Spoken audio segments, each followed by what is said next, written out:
All right, let's get into one of the wildest intellectual mysteries of the 20th century. We're talking about a group of French thinkers who, no joke, basically conquered the world with their ideas, but somehow lost their own country in the process. It's the story of a revolution in thought that got kicked out of its own home. Just think about this for a second. Imagine a country's most powerful, most globally influential export, an idea, is being celebrated everywhere, except for the one place where it was born. I mean, that's the bizarre reality of what happened to a whole generation of France's most famous philosophers. And here's where that paradox really hits you. Around the world, in universities from California to Tokyo, you've got names like Foucault, Derrida, and Deleuze becoming absolute titans. Their ideas, what people started calling French theory, shaped entire fields of study for decades. But back in France, a completely different story.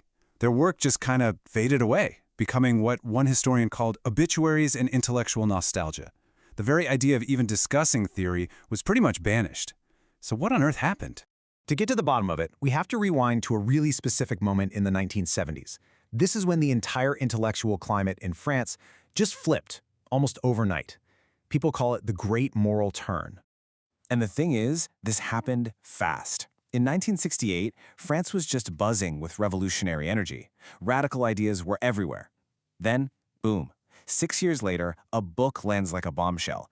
Alexander Solzhenitsyn's The Gulag Archipelago. I mean, its brutal account of Soviet labor camps sent this massive shockwave through the French left, and by 1977, a whole new intellectual movement had totally seized the spotlight, completely changing the game. So here's the absolute heart of the matter. The big question that all the French intellectuals were asking just changed. Before 74, coming out of the spirit of 68, the question was, how do we achieve revolution? But after Solzhenitsyn, it became, how do we fight the totalitarian state? The whole focus shifted from utopian politics to these moral crusades against evil. And that change opened the door for a brand new set of thinkers. Now, this wasn't just some vague shift in the wind. No, it was led by a specific group of people who basically orchestrated an intellectual coup. They became known as the Nouveaux Philosophes, or the New Philosophers. And these guys were not your old-school stuffy academics. They were young, they were brilliant at using the media, and they had a simple, incredibly powerful message. Led by people like Bernard-Henri Lévy and André Glucksmann, they launched this full-on assault on the ideas of 1968. And their argument? It was a gut punch, and man, was it effective. They basically said that the kind of radical critical thinking from Foucault and Deleuze leads directly to the horrors of the Gulag. So how did the old guard take it? Well, one of their main targets, Gilles Deleuze, put it pretty bluntly back in '77. He saw this whole new movement as just this stifling force slamming the window shut on new ideas and any kind of political experimentation. For him, it literally felt like being suffocated. But here's the really clever part. The new philosophers didn't just attack their predecessors. They did something way smarter and way more devastating. They took the actual language and concepts of French theory and turned them into weapons against the very people who created them. You can really see this hijacking happen in two big stages. First up, you have the weaponization. Thinkers like Glucksmann, who was literally a student of Foucault, took concepts from his teacher's work on power and used them to pick apart and denounce the Gulag. Then, decades later, a second wave hits. This time, it's management consultants and advertisers who take the radical language of flows and networks from Deleuze and turn it into sanitized corporate jargon to sell a new vision of business. You know, there's actually a French word for this kind of thing, détournement.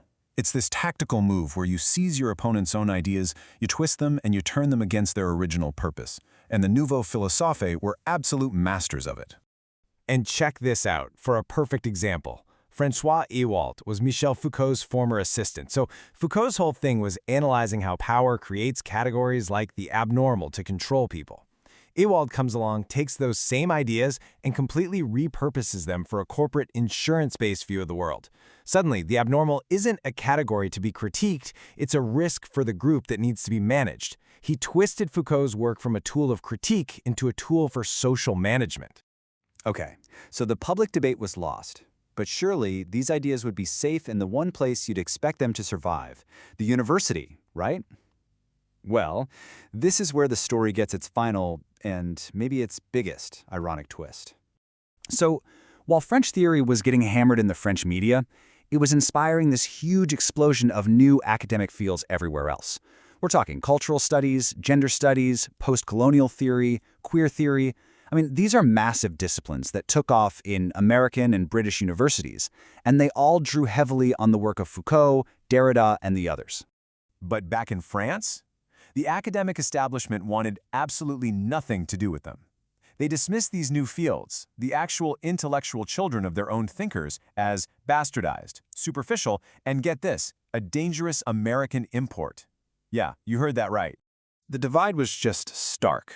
So on one side, you have American universities embracing what they called epistemological eclecticism, just mixing disciplines and creating exciting new programs.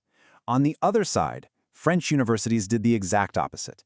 They dug in their heels, defending this rigid, old-school curriculum. They basically built a fortress to keep out the very ideas their own country had gifted to the world. So where does all this leave us?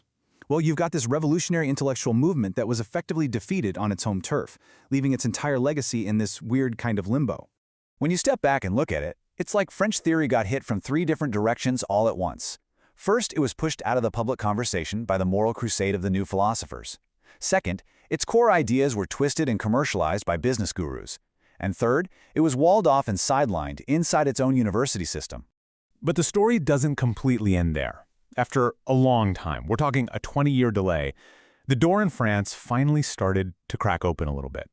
In the late 1990s, the very issues that French theory helped inspire everywhere else, identity politics, gender parity, minority rights, they finally slowly began to enter the French mainstream. The exile was starting to thaw. But this whole saga leaves us with our really big question, right? It shows that ideas don't really care about borders. So when a culture, for whatever reason, rejects its own most powerful creations, who's out there waiting to pick them up? And, maybe more importantly, what do they turn them into? That is something worth thinking about.